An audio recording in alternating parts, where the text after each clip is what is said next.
તારીખ 9/7/1996 દંતાલી આશ્રમમાં અધિક માસ નિમિત્તે તુલસી રામાયણ ઉપર સ્વામી સચ્ચિદાનંદજીનું પ્રવચન.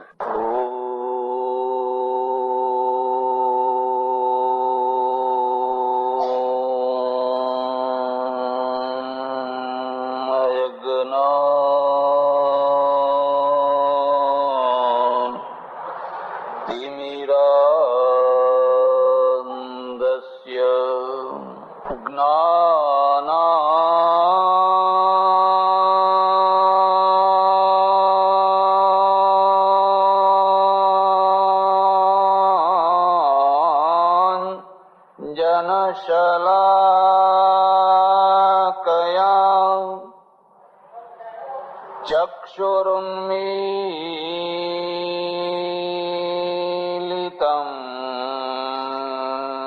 યેન તસ્મૈ શ્રી ગુરવે નમઃ. મૂકં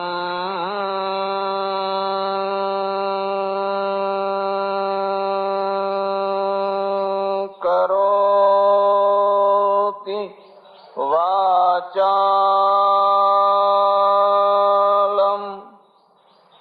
પંગું લંઘયતે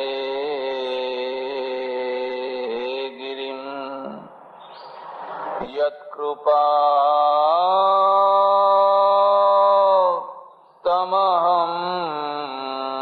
વંદે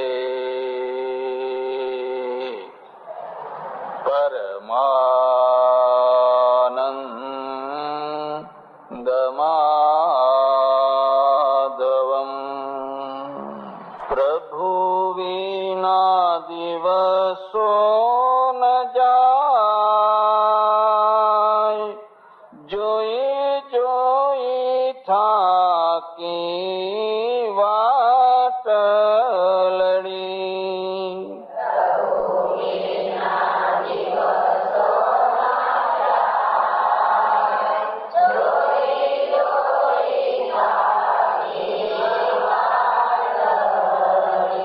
હરિ વિના વાણું નવાય, ઘોર અંધારી મારી રાત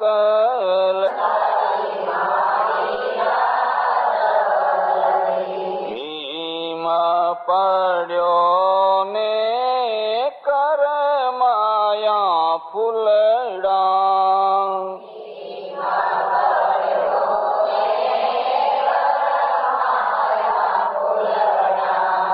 ઉજડ્યો છે બાગ ને વરસ્યા છે દુખડા.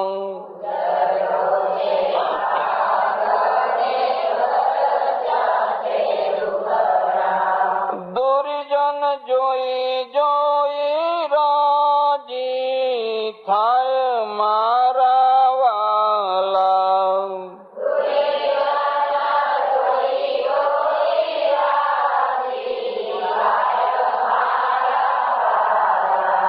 પ્રભુ વિના દિવસો ન જાય, જોઈ જોઈ થાકી વાટ લડી.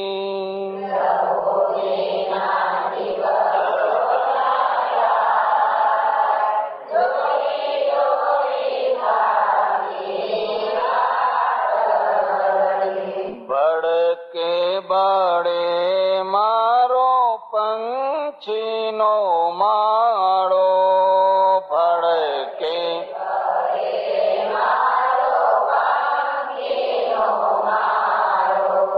રાખ થશે શું જન મારો.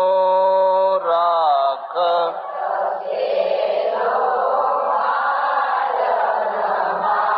આવી વેગે બચાવો મારા વાલા.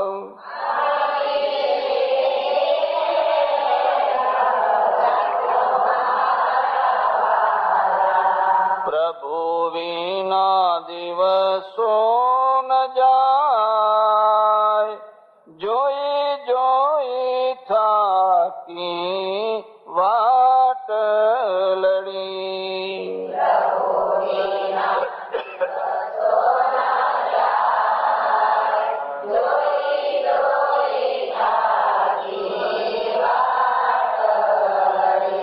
મધ દરિયામાં તોફાન જાગ્યું, મધ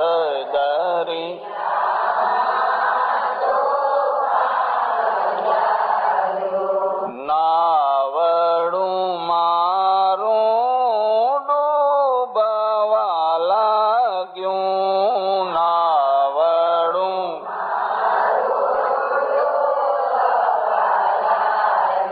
હવે તાળવે ચોટ્યા પ્રાણ મારા વાલા.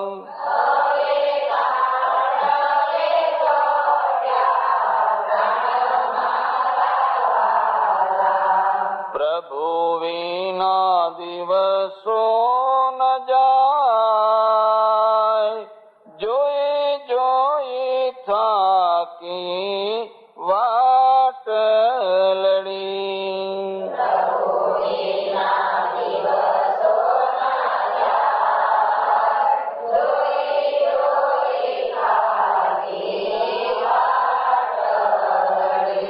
તારે કાજે અમે દર દર રખડ્યા, તારે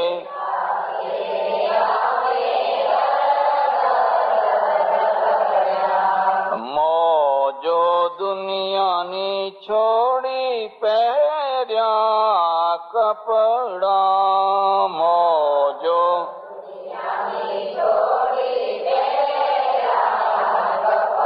તારા બાનાની ટેક નિભાવ મારા વાલા.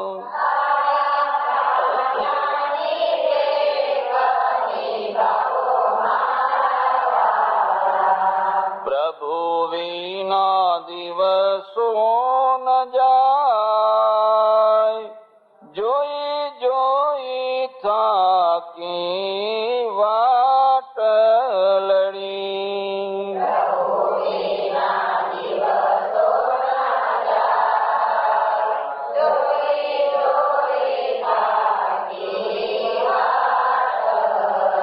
હરિ વિના વાણું નવાય, ઘોર અંધારી મારી રાત લડી.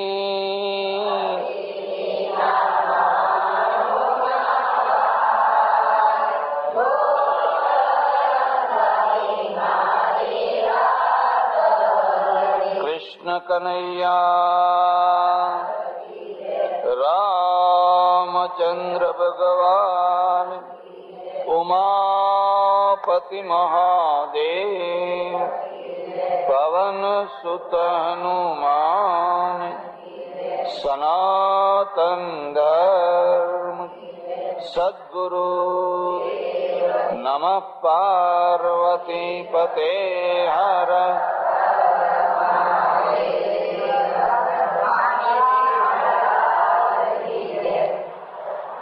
અધિક માસનો પવિત્ર મહિનો ચાલી રહ્યો છે. આ મહિનાના નિમિત્તે સંત શિરોમણી ગોસ્વામી તુલસીદાસ મહારાજ વિરચિત રામચરિત માનસની કથાના પ્રસંગોને સંસારના સૌના જીવનના પ્રસંગો સાથે સંકલિત કરીને કંઈક ધર્મચર્ચા કરવાનો પ્રયત્ન ચાલી રહ્યો. સંસારની કેટલીય ઉપમાઓ શાસ્ત્રમાં આપવામાં આવી છે. તેમાંની એક ઉપમા છે સંસાર નદી જેવો છે. જેવી નદી હોય એવો સંસાર છે. નદીના પણ ઘણા જુદા જુદા રૂપ હોય. તમે જો મહાભારત વાંચ્યું હોય કે સાંભળ્યું હોય, ગીતા સાંભળી હોય, તો એની ભૂમિકામાં એક બહુ સુંદર શ્લોક આપ્યો છે. ભીષ્મ દ્રોણ તટા જયદ્રથ જલા ગાંધાર નીલોત્પલા શલ્યગ્રાહવતી કૃપેણ વહની કર્ણેન વેલાકુલા સોત્તીર્ણા ખલુ પાંડવૈઃ રણનદી કૈવર્તકા કેશવ. બહુ સુંદર શ્લોક છે. સમર્થ પાંડવો ભવ નદીમાં અટવાઈ ગયા. એક મુદ્દાને યાદ રાખજો, સામાન્ય માણસ જે અટવાય એ બહુ સામાન્ય જગ્યાએ અટવાય, અને સમર્થ માણસ જ્યાં અટવાય એને અટવાવનારું પણ એટલું જ મોટું હોય. બકરી છે ને, એ બકરીને કોઈ નાના વેલા સાથે એનો પગ વીંટાઈ ગયો હોય તો બકરી અટવાઈ જાય, પણ એવો પાતળો વેલો હાથીના પગમાં અટવાયો હોય તો હાથી અટવાય? હાથી તો આમ કરે એટલે વેલો તૂટી જાય. સમર્થ પુરુષ હાથી જેવો હોય છે. એને અટવાવા માટે મોટી વસ્તુ જોઈએ.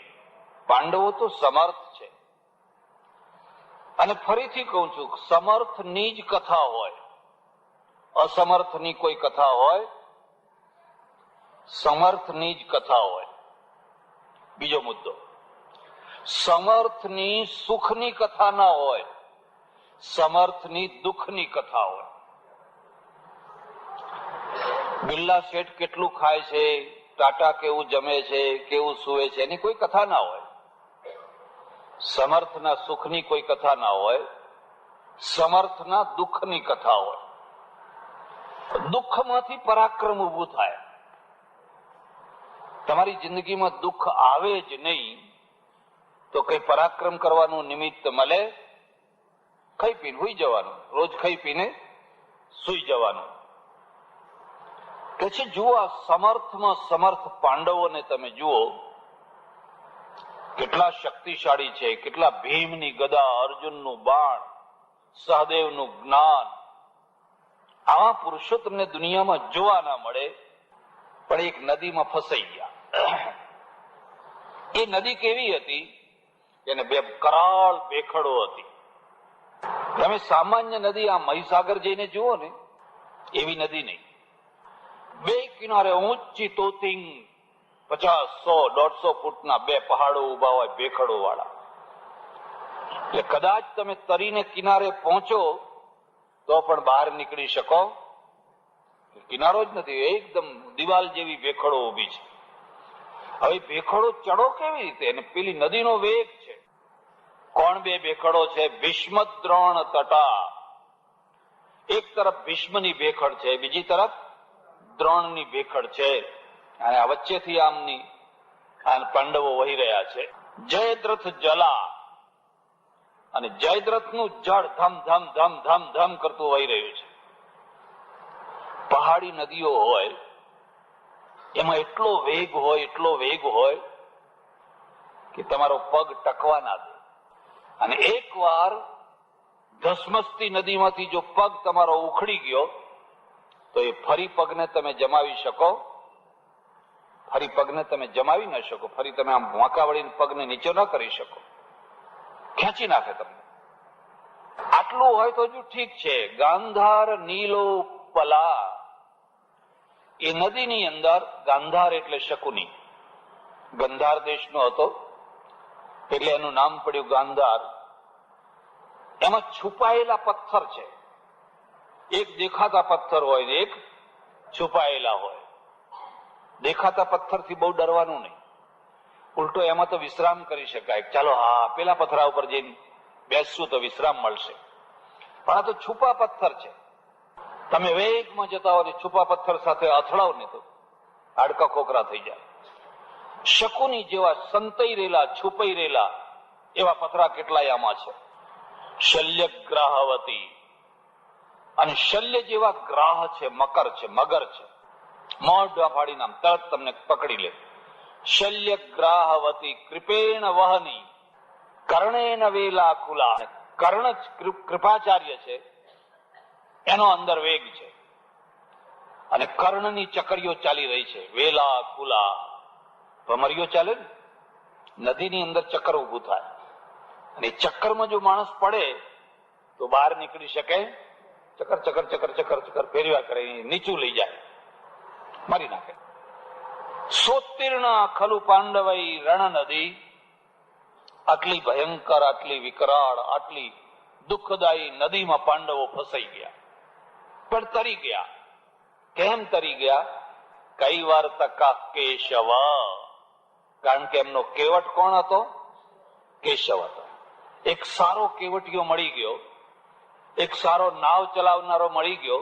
પછી નદી ભલે ગમે એમ ફૂંફાડા મારતી હોય, પણ એ નાવ ચલાવ બધા વિઘ્નોમાંથી આ બધા લોકોને પાર કરી દીધા.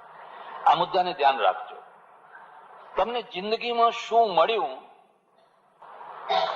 એનું લિસ્ટ તમારી પાસે હોય કે ન હોય, પણ તમારે એક વાત જરૂર યાદ રાખવાની કે આવી ભયંકર ભેખડો વાળી નદીમાંથી કોઈ હેમખેમ પાર લઈ જનાર કોઈ કેવટીયો મળ્યો છે? કોઈ કેવટ મળ્યો છે? કોઈ નાવિક મળ્યો છે?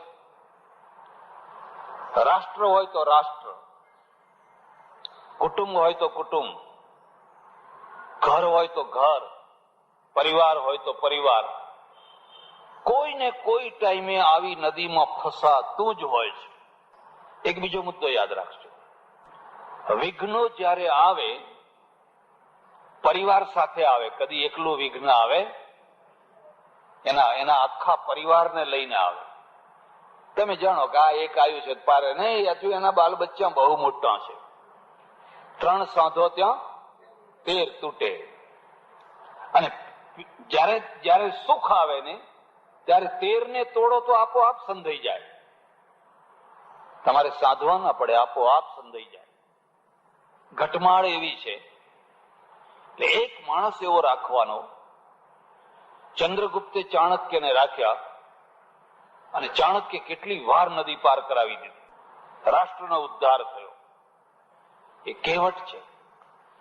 અને પાંડવોએ કૃષ્ણને રાખ્યા. કૃષ્ણને કહ્યું તમે આ નાવ ચલાવજો, અમારાથી આ નાવ ચલાવી શકાય એમ. અને દુર્યોધને શકુનીને રાખ્યો.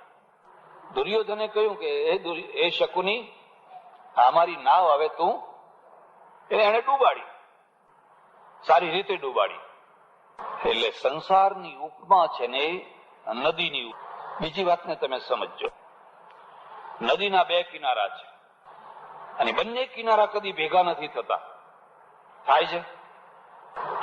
હજારો વર્ષોથી એકબીજાના સામે સામે ઉભા છે, રોજ એકબીજાને જુએ છે, 24 કલાક જુએ છે, પણ બંને કિનારા કદી એક થતા. અને બંને કિનારા એક થઈ જાય તો શું થાય? નદી ખતમ થઈ જાય તો નદી રહે? ભાગવતમાં એક બહુ સરસ ઉપમા આપી છે. એક બીજો મુદ્દો યાદ રાખજો. કથા છે દુખિયા માણસો માટે છે, મનોરંજન માટે નથી. એનો ભગતને બોલાવ્યા ને આખી રાત કે રમઝટ ચલાવો. આખી રાત બરાબર છે, એ આનંદ કરે, ઠીક છે, પણ કથા છે ને એ દુખિયા માણસો માટે કથા છે. અને દુખિયા માણસોને કેવી કથા સંભળાવવાની હોય જેથી એનું દુઃખ હળવું થાય એવી. એ સાંભળે ને એનું દુઃખ થોડું હળવું થાય એવી કથા એને સંભળાવવાની. વ્યાસ કહે છે, પરીક્ષિતને કહે છે, વ્યાસ તો જો પરીક્ષિત, એક ધસમસતી નદી છે અને નદીની ભેખડો તૂટી રહી છે. આ બીજાના મુદ્દાને યાદ રાખજો. ધસમસતું વાહન હોય, ધસમસતી નદી હોય, ધસમસતું કંઈ પણ હોય, એ ભેખડો તોડવાનું ને વાહન ફૂટપાથ તોડવાનું. ફૂટપાથ ઉપર બેઠા હોય જેના ઉપર ફરી વળવાનું. ધસમસતું વાહન છે, કંટ્રોલ વિનાનું વાહન છે. જ્યાં વેગ ન હોવો જોઈએ ત્યાં વેગ કર્યો છે. એક ધસમસતી નદી છે, એની બે તરફની ભેખડો પડે છે અને ભેખડોમાં પડવાના કારણે કેટલાક લાકડા તણાવવા માંડે છે. ધસમસતી વસ્તુમાં શું તણાતું નથી હોતું. એટલે એક બીજો મુદ્દો પણ યાદ રાખજો. જીવનને હંમેશા ગતિશીલ રાખવાનું, સ્થગિત નહીં કરવાનું, મળદું નહીં થવાનું. ગતિશીલતા સારી વસ્તુ છે, પણ જીવનને કદી ધસમસતું રાખવાનું. રઘવાટ રઘવાટ રઘવાટ, દોડ દોડ દોડ, આંધળી દોડ. પછી કોઈ પણ ક્ષેત્રમાં, રાજકારણમાં હોય કે વેપારમાં હોય કે કોઈ પણ ક્ષેત્રમાં તમે આંખ મીચીને દોડે રાખો છો તો એક્સિડન્ટ કરવાના જ છો. અને એક્સિડન્ટમાં સામા માણસને નુકસાન થતા થશે, પણ પહેલું નુકસાન પોતાને થશે. જો ધસમસતી જે નદી છે ને, એમાં એક લાકડું આ તરફથી આવીને પડે છે ને બીજું લાકડું આ તરફથી આવીને પડે છે. એક બીજી વાત પણ યાદ રાખજો, એકલું તણાવવું બહુ દુઃખદાયી. કોઈ જોડે તણાતું બીજું મળે ને તો આશ્વાસન મળે, ચાલો હું એકલો તણાતો આ એ ભેગો તણાય છે. ડૂબતા હોય તો કઈ એ ડૂબે છે, કઈ આપણે એકલા ડૂબતા. જો એ વાતને એથી વધારે કરું ને તો એકલું જમવું સારું નહીં. ઘણા લોકો જાણી કરીને બારણા બંધ કરીને એકલા જમે, કોઈ આવી ના જાય. કોઈ આવી ના જાય. અને ઘણા લોકો રાહ જોઈને બેઠા હોય કે કોઈ આવે તો સાથે મળીને જમીએ. બેની પ્રકૃતિનો ભેદ છે.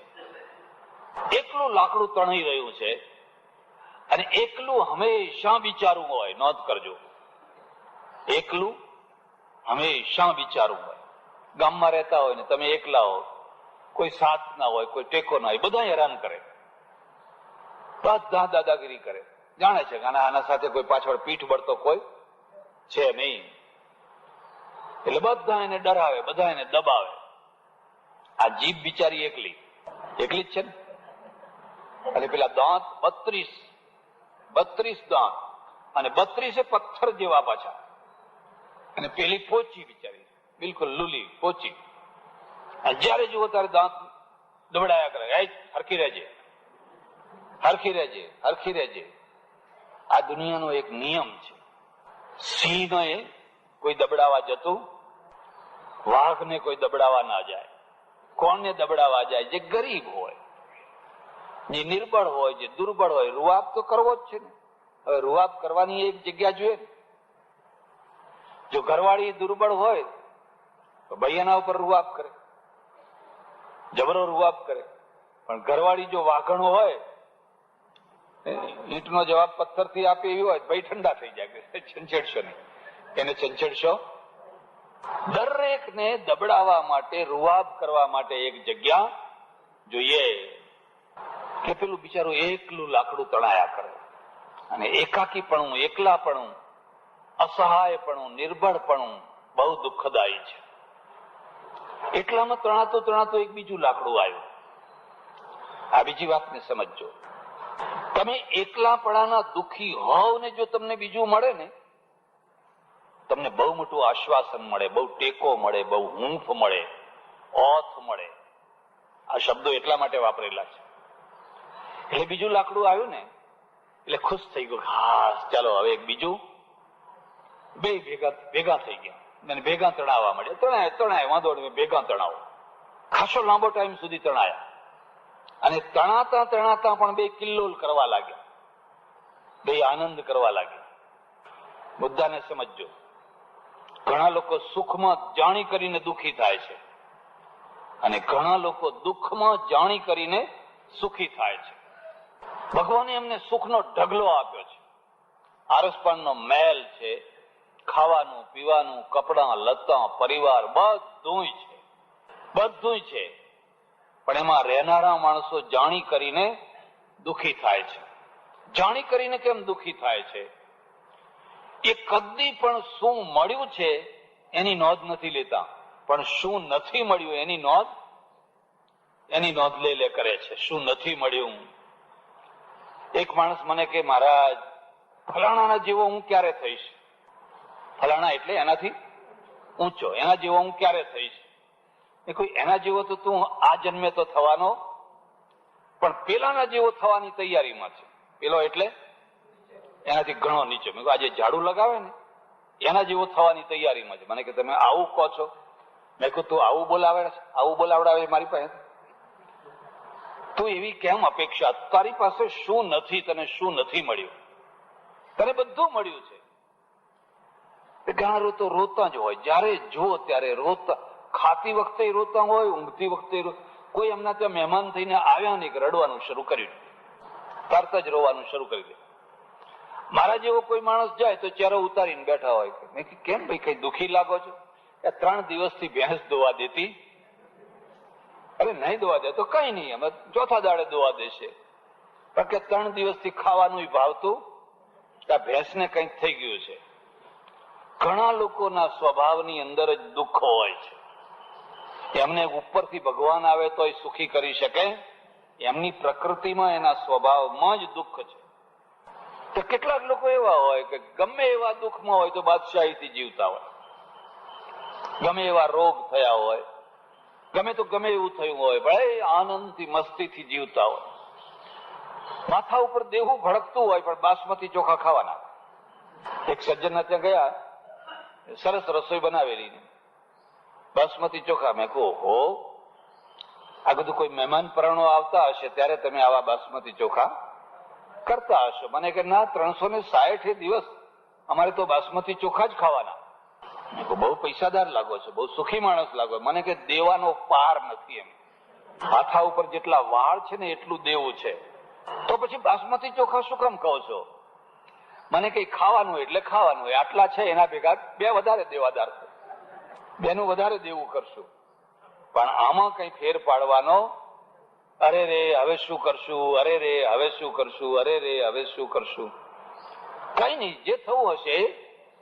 પણ મેં કહ્યું આટલું બધું દેવું છે તો હવે તમને દેવું આપશે કોણ? મને કે એવું કદી ના માનવું. આ દુનિયામાં અનંત અનંત હૈયા ફૂટા વસે છે, એનો કોઈ છેડો આવે? તમને કળા આવડવી જોઈએ. તો એક બંધ કરે એટલે બીજાની પાસેથી લેવાનું, બીજો બંધ કરે એટલે ત્રીજાની પાસેથી લેવાનું, ત્રીજો બંધ કરે એટલે ચોથાની પાસેથી લેવાનું. પણ ઉઘરાણી આવે તો આપણે એક જ વાત કહેવાનું, કઈ નાહી જઈએ છીએ, કઈ નાહી જવાના છીએ, જરા ધીરજ રાખો ને. દૂધે ધોઈને આપવાના છે. હવે નોટો તો દૂધે ધોવાય, પાણી ના ધોવાય. દૂધે તો શું ધોવાય, પણ પાણી ધોવાય. મને કે એક જ શબ્દ કહેવાનો, કઈ નાહી જવાના. આ લોકો આનંદથી, બહુ સુખપૂર્વક આનંદથી જીવતા હોય છે, બાદશાહી જીવન જીવતા હોય છે. હવે પેલા બાદશાહી જીવનમાં છે અને છતાંય દુખી થઈને જીવન જીવતા હોય છે. એટલે પેલું બીજું લાકડું આવ્યું ને 2 ત્રણેય રહ્યા છે. તણાતા 2 આનંદ કરવા લાગ્યા, કિલ્લોલ કરવા લાગ્યા. કેમ કિલ્લોલ કરવા લાગ્યા? દુઃખમાં સુખ. હું એવા ઘણા માણસોને જાણું છું કે પરણવા માટે એને દેવું કર્યું હોય એ એના છોકરા પરણે ત્યાં સુધી પૂરું ના કરી શક્યો હોય. એના છોકરા થાય, છોકરા મોટા થાય, એને પરણાવે, દેવું હજુ બાકીને, પણ એ આનંદથી જીવવાનું. આ છોકરા માટે ફરી પાછું કોઈને ખોડી કાઢવાનું, કોઈને કોઈ દેવું આપનારો મળશે. પણ આ બધું બીજા જન્મે બળદ થઈને આપવું પડશે, ઢોરા થઈને દેવું ચૂકવવું પડે. ભસ્મીભૂતસ્ય દેહસ્ય પુનરાગમનમ કુતઃ. એ બળદ કઈ થવાનું નથી. આપણે અત્યારે લીલા લહેર બહુ કિલ્લોલ કરવા લાગ્યા, બહુ આનંદ કરવા લાગ્યા. કેટલાક માણસો તમે જોજો, દેવાના કારણે એમને રાત્રે ઊંઘ ના આવતી હોય, અને દેવાના કારણે જેને ઊંઘ ના આવતી હોય ને એમ સમજવાનું કે જાતવાન માણસ છે, એ ખાનદાન માણસ છે. અને બીજા એવા કેટલા એવા કે માથે દેવાનો ભડકો બળતો હોય ને તો એ કથામાં ઘસઘસાટ ઊંઘી જાય. બીજે તો ઊંઘે, પણ કથા સાંભળવા આવ્યા હોય તો ત્યાં પાછા ઘસઘસાટ. એક જોખું ખાઈ લે એમ. 2 લાકડા કિલ્લોલ કરવા લાગે. વહેતા વહેતા વહેતા વહેતા એક બીજી વાત પણ યાદ રાખજો, જિંદગી ટૂંકી છે અને જિંદગી લાંબી છે. વર્ષોથી નહીં, તમે કેટલા વર્ષ જીવ્યા એના કારણે નહીં, જયારે તમારા સુખના દિવસો હોય, આનંદના દિવસો હોય તો બહુ ટૂંકા થઈ જાય, બહુ નાના થઈ જાય. ખબર ના પડે કે 25 વર્ષ ક્યાં વીતી ગયા, 30 વર્ષ ક્યાં વીતી ગયા, 40 વર્ષ ક્યાં વીતી ગયા. પણ જયારે દુઃખના દિવસો આવે, ઘોર દુઃખના દિવસો આવે તો ખેંચાય, દિવસો ખેંચાય, ત્યારે જિંદગી લાંબી થઈ જાય, બહુ લાંબી થઈ જાય, ત્રાસજનક થઈ જાય. તો આનંદથી બે વહેવા લાગ્યા. વહેતા વહેતા વહેતા વહેતા વ્યાસ પેલા પરીક્ષિતને કહે છે, ઓચિંતાની વચ્ચે એક ભેખડ આવી, એક વચ્ચે ભેખડ આવી અને બે પાણીના વેગમાં જઈને ટકરાય. એટલે એક ગયું આમ ને બીજું ગયું આમ. હવે પરીક્ષિત તું મને બતાવ કે આ જુદા પડેલા બે લાકડા ફરી કોઈ ટાઈમે ભેગા થશે એની કોઈ ખાતરી ખરી? હવે એની કોઈ ખાતરી, એની કોઈ ખાતરી નહીં. જુદા પડી ગયા, એક ભેખડ વચ્ચે આવી, જોરથી અફડાયા અને બે જુદા પડી ગયા. બસ આનું નામ સંસાર છે. કેટલા માણસો અચિંતાના ભેગા થઈ જતા હોય છે, અચિંતાના ભેગા થયા પછી વર્ષો સુધી આનંદથી જીવતા હોય છે, અને પછી એકાદ કોઈ વિઘ્ન આવે, એકાદ કોઈ વિક્ષેપ આવે, એકાદ કોઈ ભેખડ આવે, બે જુદા, કોઈ વહેલું જાય ને કોઈ મોડું જાય. જવાની વાત તો હજુ તોય સારી, પણ બિલકુલ એક જ નદીમાં બે જુદા પડી ગયા. વહેણ ચાલુ છે, એક આ તરફ વહી છે ને બીજું પેલી તરફ વહે છે. ભેગા થવાનો કોઈ ચાન્સ દેખાતો? આનું નામ જીવન છે, આનું નામ જિંદગી છે. અને આ બધા માણસો કોઈને કોઈ રીતે આ નદીની અંદર તણાઈ રહ્યા છે. બધા એ નદીની અંદર તણાઈ રહ્યા છે. કોઈ એકલું લાકડું તણાય છે, કોઈ બે લાકડા તણાય છે, કોઈ 3-4 ભેગા થઈને તણાય છે, પણ તણાય છે બધા. રામ પણ એવી જ નદીના કિનારે આવીને ઉભા છે. ગંગાના બે કિનારા ભરપૂર ભરેલા છે. એવી નદી નથી કે તમે પગે ચાલીને પાર કરી નાખો, એવી નદી નથી કે તમે તરીને પાર કરી જાઓ બાવડાના જોરે. બધા માણસો કઈ બાવડાના જોરે તરી શકે? અને કદાચ રામ બાવડાના જોરે તરે, લક્ષ્મણ તરે, પણ આ સીતાજી, મારો અનુભવ છે કે કોઈ વાર યાત્રા કરવા નીકળવું તો બહેનોને કદી ભેગી ના લેવી. ખોટું ના લગાડશો, કારણ કે 2, 4, 5 પુરુષો હોય ને, બોલવા ચાલવામાં બધી છૂટ. હવે આવ્યો હોય તો એકદમ સિરિયસ થઈ જવું પડે, ગંભીર થઈ જવું પડે. ઉતારાની વ્યવસ્થા, ફલાણી વ્યવસ્થા. આ 4, 5 ગમે ત્યાં રોડ ઉપર પડ્યા રહ્યા, સ્ટેશન ઉપર પડ્યા રહ્યા, ઉતારો મળ્યો ના મળ્યો, આમ તેમ, કોઈ ચિંતા નહીં, કશી ચિંતા નહીં. બસ જિંદગીની પણ આ જ વાત છે, જિંદગીની પણ આ જ વાત છે. બસ તમે ગમે ત્યાં પડ્યા રહો, ગમે તેમ ફરો. પણ હવે સંસાર ભગવાને એટલો પ્રબળ કર્યો છે, એટલો બધો પ્રબળ કર્યો છે કે બહેનો વિના ચાલી શકે, બહેનો વિના ચાલી ના શકે. એક ઝંખના ઉભી કરી, એક પ્રબળ આકર્ષણ ઉભું કર્યું. બે એટલું મોટું પ્રબળ કે દુઃખ તો દુઃખ, જે થવું હોય થાય, પણ લાવો લાવો ને લાવો, લાવો લો, લાવો ત્યારે લેડો. આ સીતાજી છે. હવે શું કરવું? હું હરિદ્વારમાં રહેતો, કનખલમાં, ત્યારે અમે બધા વિદ્યાર્થીઓ ભણીએ, નાની ઉંમર ને, આખી ગંગા પાર કરીને પેલી કિનારે જઈએ. 1.5 માઇલની ગંગા તરી જતા. આ કિનારેથી પડીએ વેગની સાથે 1.5 માઇલે નીકળીએ. પછી ત્યાં મોટા મોટા પથરા પડ્યા હોય ને, ઊંચકી ઊંચકી નાખીએ, વ્યાયામ કરીએ, વળી પાછા ગંગામાં પડીએ ને પાછા આ કિનારે. તો કદાચ માનો કે કોઈ એકાદ માણસ થોડું તરે ખરો. આ તો પરિવાર છે અને પરિવારને લઈને તરવું છે.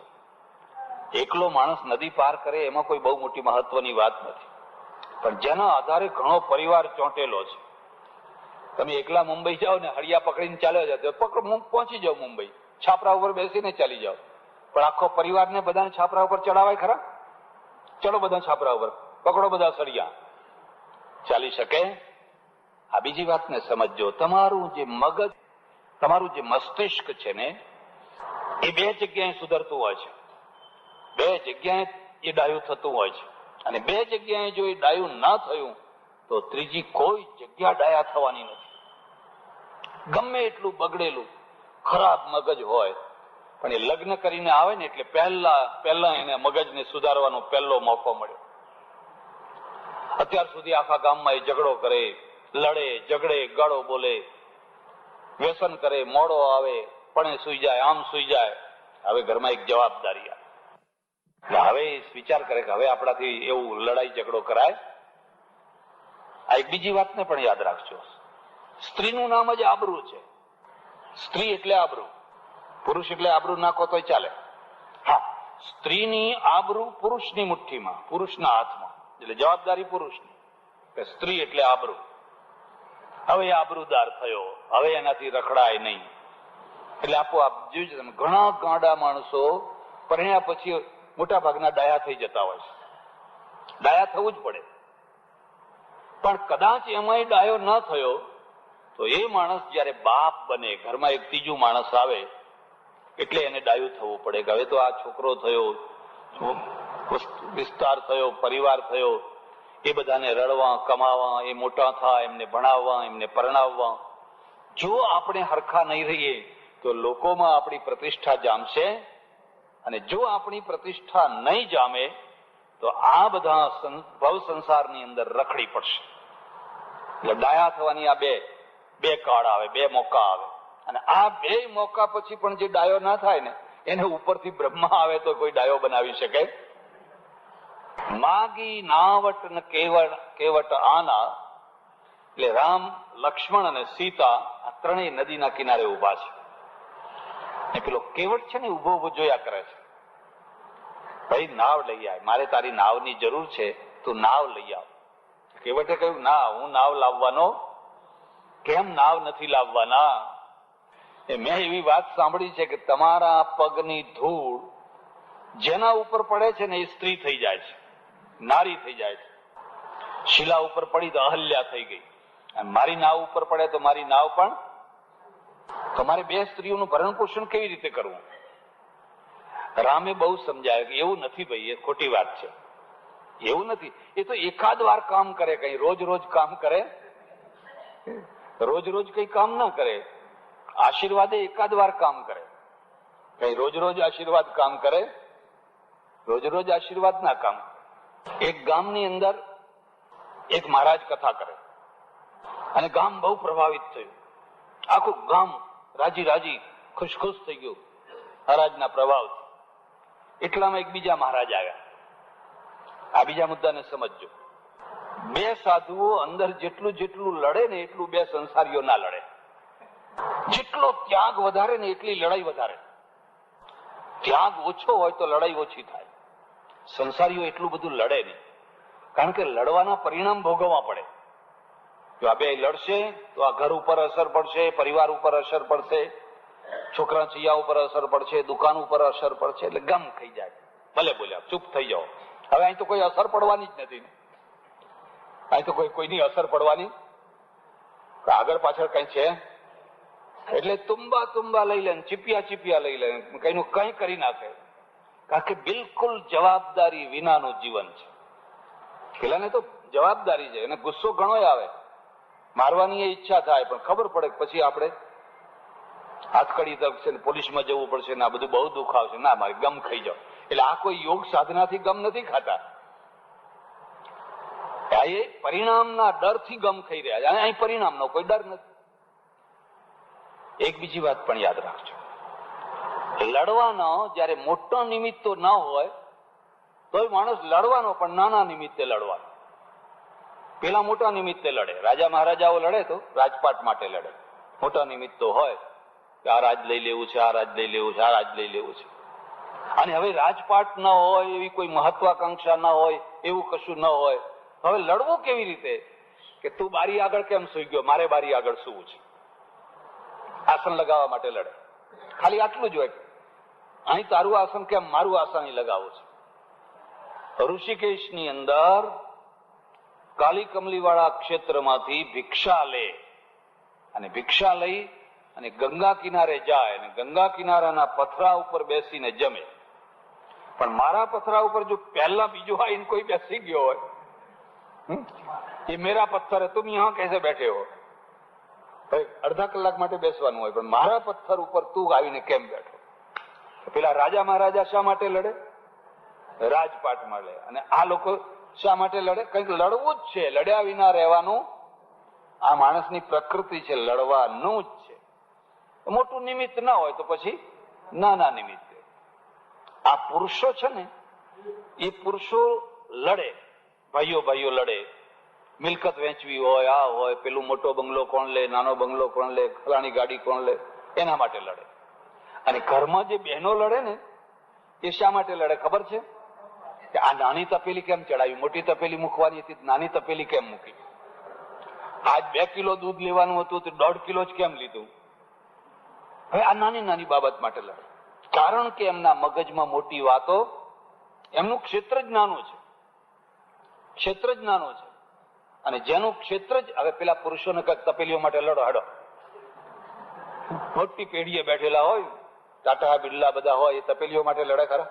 પણ એમની ઘરવાળીઓ તપેલીઓ માટે લડતી હોય, નાની નાની ચીજો માટે લડતી હોય. જેના જીવનનું ક્ષેત્ર જેટલું નાનું, એ નાની નાની બાબતમાં લડ્યા કરવાના. અને જીવનનું ક્ષેત્ર મોટું તો એ લડશે તો મોટે. હા, મુદ્દો બીજો પણ સમજજો. મોટું ક્ષેત્ર હોય તો લડવાનો નિમિત્ત ક્યારેક જ મળે, અને નાના ક્ષેત્રમાં તો રોજે નિમિત્ત મળે, જયારે જુઓ ત્યારે મળે. હવે તમે રાજપાટ મોટું ચલાવતા હોય, મોટી પેઢીઓ ચલાવતા હોય, 2 પેઢીઓ વચ્ચે લડવાનું, વર્ષમાં 2 વર્ષમાં એકાદ કોઈ નિમિત્ત મળે, કઈ રોજ રોજ મળે? અહીં તો પાણી ઢળી ગયું તોય લડવાનું છે, વાત વાતમાં લડવાનું છે. પ્રાઇમસ બુજાઈ ગયો તોય લડવાનું છે. કેમ પ્રાઇમસ બુજાઈ ગયો? વાત વાતમાં લડવાનું છે. જેમ જેમ જીવનનું ક્ષેત્ર નાનું થતું જાય, એમ એમ લડાઈના કારણો વધતા જાય, ને જેમ જેમ જીવનનું ક્ષેત્ર મોટું થતું જાય, એમ એમ લડાઈના કારણો ઓછા થતા જાય.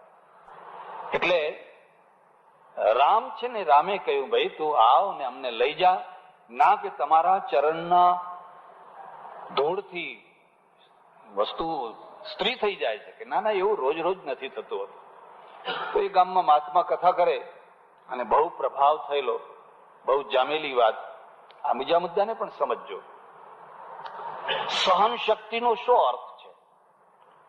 કોઈ તમને ગાળ દે અને તમે સહન કરો, એ સહન શક્તિ. કોઈ તમારી નિંદા કરે અને તમે સહન કરો, એ સહન શક્તિ. કોઈ તમારા ઉપર આક્ષેપ કરે, ખોટે ખોટા આક્ષેપો કરે ને છતાં તમે સહન કરો, તો એ પણ થઈ સહન શક્તિ. આ તો એક બહુ સામાન્ય કક્ષાની સહન શક્તિ. સહન શક્તિનો બીજો અર્થ થાય છે કે તમારા કરતા વધારે પૈસાદાર માણસને તમે સહન કરો. એક ગામમાં 2 પૈસાદાર રહેતા હોય, એક થોડો પૈસા વાળો હોય ને એક જરા વધારે વાળો હોય, તો તમે વધારે વાળાને સહન કરી શકો છો. અને સહન નહીં કરો ને તો તમે એની ઈર્ષ્યા કરશો. ઈર્ષ્યામાંથી દ્વેષ થશે, અને દ્વેષમાંથી ઘૃણા થશે, ઘૃણામાંથી નિંદા થશે, નિંદામાંથી ખટપટ થશે, અને ખટપટમાંથી ભડકો થશે, કારણ કે તમે એને સહન કરી શકતા. એક ડોક્ટર છે ને, એ બીજા ડોક્ટરને સહન નહીં કરે. તમે એના આગળ જઈને વખાણ કરજો, સાહેબ આ પેલા ડોક્ટર પાસે 15 દિવસથી દવા લઈએ છીએ પણ મટતું નથી, એટલે હવે તમારી પાસે. એટલે પેલો ડોક્ટર શું કહે છે કે અરે અમે 2 ભેગા ભણતા હતા, એને કશું આવડતું નતું, એ તો માંડ પાસ થયો, જેમ તેમ. એકબીજાને સહન કરી શકાતા. તમને ગાતા સારું આવડે છે પણ બીજાને સહન કરો, બીજાના ગીતને સાંભળો, તમારા એકનું જ ગાગા ના કરો. તુલસીદાસે લખ્યું છે, નિજ કવિત કહી લાગન નીકા, સરસ હોય અથવા અતિ ફીકા. પોતાની રચેલી કવિતાઓ કોને નથી ગમતી હોતી? બધાને ગમતી. જેમ પોતાના છોકરા બધાને ગમતા હોય છે, એમ પોતાની રચેલી કવિતા પણ બધાને ગમતી હોય છે. પણ કેવી? સરસ હોય અથવા બહુ ફીકા. હવે સરસ હોય તો ભલે ને અત્યંત ફીકી હોય. ઘણી વાર તો કઈક સાંભળો, કોઈને કોઈ સંભળાવનાર, કોઈ સાંભળનાર માણસ મળવો જોઈએ. પર ભનીતી તે નરબર જગ થોરે, જે બીજાની કવિતાને પ્રેમથી સાંભળે અને એને બિરદાવે, તમે બહુ સરસ કવિત કરી છે એમ કરીને બિરદ આવે, એ તો નર પુરુષ બહુ થોડા હશે જે બીજાના વખાણ કરે. એમ તમારો એક પ્રભાવ છે ગામમાં, સમાજમાં, દેશમાં, પણ તમારા પ્રભાવને બીજો માણસ સહન નથી કરી શકતો. અને બીજો સહન નથી કરી શકતો એટલે તરત જ એમાંથી ઈર્ષ્યા ઉભી થાય છે, ઝઘડો ઉભો થાય છે. જો એના પ્રભાવને સહન કરો ને તો લીલા લહેર થઈ જાય, મંગળ થઈ જાય. અરે બીજી વાત જવા દો, દાતાના દાનને સહન નથી કરતા. એક દાતાએ દાન આપ્યું હોય તો બીજા દાતા કે આ મારાથી આગળ વધી ગયો, માટે ગમે તે ભોગે પણ એનો પ્રભાવ વધવો જોઈએ. માણસની આ દુર્બળતા છે, અને એ દુર્બળતા દૂર કરવા માટે આ સત્સંગ છે. આ સત્સંગનો બીજો કોઈ અર્થ નથી. ભગવાન મળે કે ના મળે, તમને જીવન મળવું જોઈએ. ભગવાન મળવાની વાત તો બહુ બહુ દૂરની છે, આપણને જીવન મળવું જોઈએ. બિરદાવે કહેવાય, સારું કર્યું તમે દાન આપ્યું, આટલું મોટું દાન આપ્યું, બહુ સારું કર્યું. એક વિદ્યાર્થી બીજા વિદ્યાર્થીને સહન કરી શકતો, બસ બીજાના કોઈ પણ પ્રકારના પ્રભાવને સહન નથી થઈ શકતો, અને એમાંથી અસુર વૃત્તિ ઉભી થાય એટલે અસુરપણું આવે. અને સહન કરે ને રાજી થાય તો એમાંથી દેવ વૃત્તિ ઉભી થાય, અને એમાંથી દેવ માણસ દેવ બને. એટલે બન્યું એવું, એ મહારાજ છે ને એ રોજ પેલાના પાછળ ખટપટ કરે, ક્યાં એ તો ઠીક છે હવે આ તો, એમ કરીને લોકોના આગળ નિંદા કરે. ને પેલા મહારાજને ખબર, મહારાજ બહુ જ્ઞાની ડાયા માણસ. એને એક કથામાં એક દિવસ કહ્યું, સજ્જનો, આ જે કઈ હું છું, જે કઈ મારી શક્તિ છે, એ તો આ સંતની દાઢીના પ્રસાદ છે. હવે સંત દાઢી વાળા પાછા, પેલા સંત હતા ને એટલે દાઢી વાળા, એટલે આમ દાઢી ઉપર હાથ ફેરવવા લાગ્યા. હા, આપણી દાઢીનો પ્રભાવ. એક સમયમાં એમણે એક વાળ તોડીને મને આપેલો, જા બેટા તેરા ભલા હો જાયગા. એક વાળના પ્રતાપે હું આટલી કક્ષાએ પહોંચ્યો છું. અને કથા પૂરી થઈને જે ટોળું ઉપડ્યું ને, મહારાજ મને એક વાળ આપો ને. મહારાજ પણ સમજ્યા, આપવા દે ને. એટલે 2-3-4 સુધી તો ખેંચીને આપ્યા, પણ આ તો હવે બધી લાઈન લાગી છે. એટલે મહારાજ ભાગ્યા, પણ પેલા જવા દેતો ને, ઉભા રહો ઉભા રહો ઉભા રહો. મહારાજ આમ હાથ કરે આમ હાથ કરે, પણ જે ખેંચા ખેંચ ચાલીને લોહી લુહાણ થઈ ગયા. ઠંડા પાણીએ ખસ કાઢવાની, આ ઠંડા પાણીએ ખસ કાઢવાની રીત થઈ. પ્રભાવને સહન કરી શકતા, માગી નાવટ ન કેવટ આના. બહુ સમજાયો પણ કેવટ સમજ્યો. એક બીજી વાત પણ યાદ રાખજો, કેવટ સમજેલો હતો, કેવટ અજ્ઞાની નતો, કેવટ અબૂધ નતો. પણ કેવટના મનમાં એક ભાવ હતો કે આજ જે મોકો મળ્યો છે એવો મોકો ફરીને મળવાનો નથી. આજનો મોકાનો લાભ મારે લેવો છે. એક વાળંદ મને કે બાપુ, તમારા આગળ ભલા માણસ આવીને માથા ઝુકાવે. આ વાત તો સાચી છે, પણ તમે કે મારા આગળ માથું ઝુકાવો,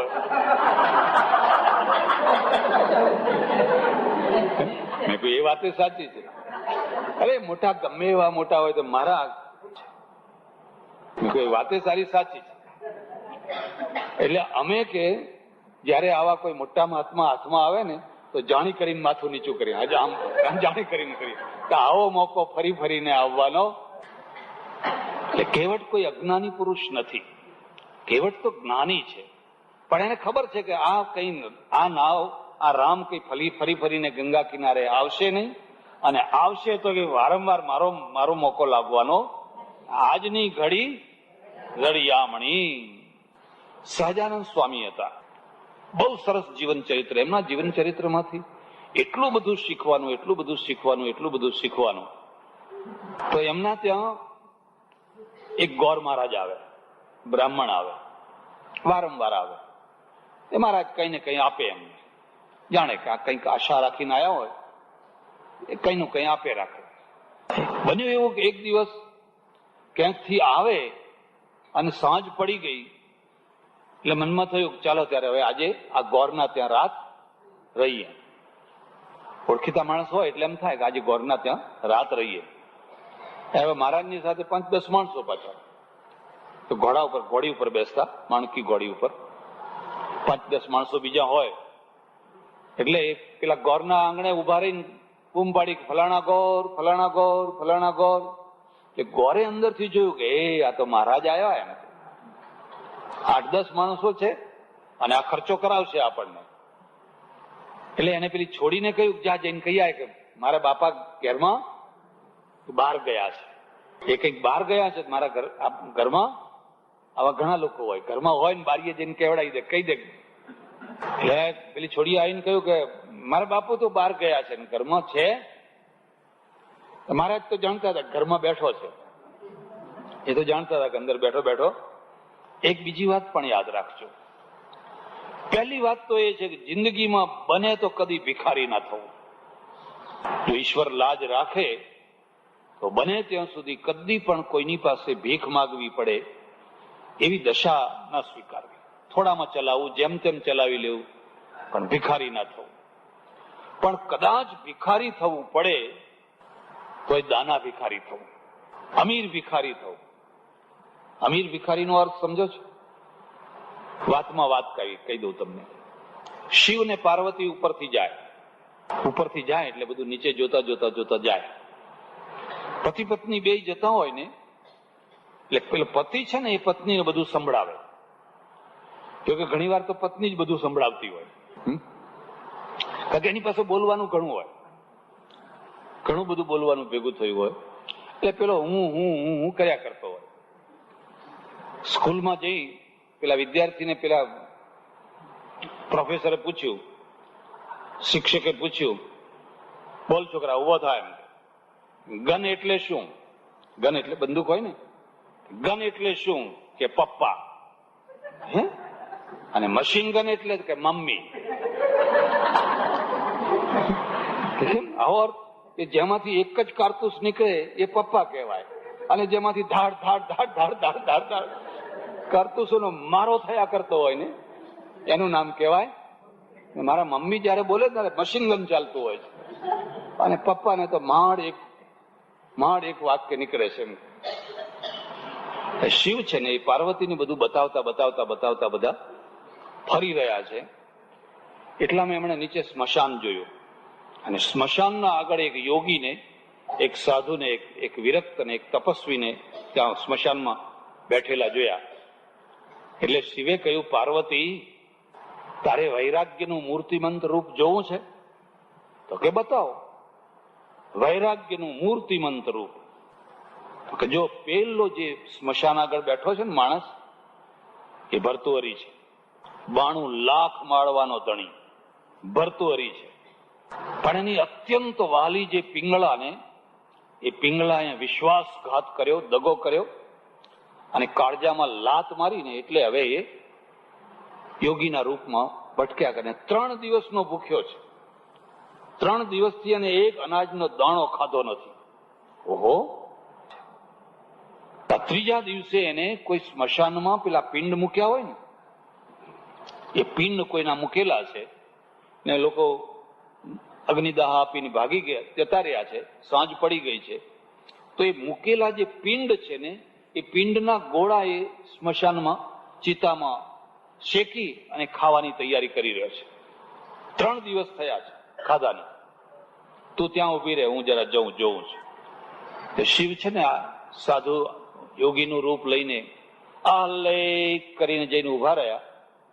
એટલે પેલા ભર્તુહરીએ જોયું, ઓહો, ખાવાની તૈયારી છે ને આ કોઈ, એટલે કશું જોયા વિના, કઈ વિચાર્યા વિના એ 5 જે ગોળા હતા ને એ ઉપાડીને એમને આપી દીધા. લો, લઈ જાઓ, તમે ખાજો.